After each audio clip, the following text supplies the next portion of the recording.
COVID-19 is a disease because of the new coronavirus who can't be identified in humans before. Coronavirus itself is a group of viruses found in animals and humans. The existence of this coronavirus makes various food and beverage sellers switch to online methods. It's to work with several online motor taxi companies where drivers can also serve customers to order online.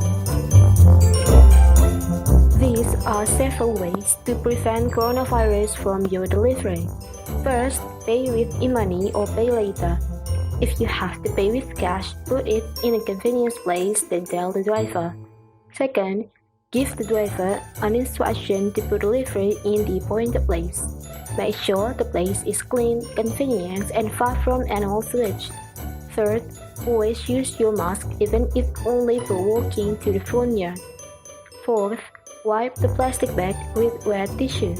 This helps avoid the virus that sticks into the plastic. Fifth, wash your hands before it and don't forget to pray.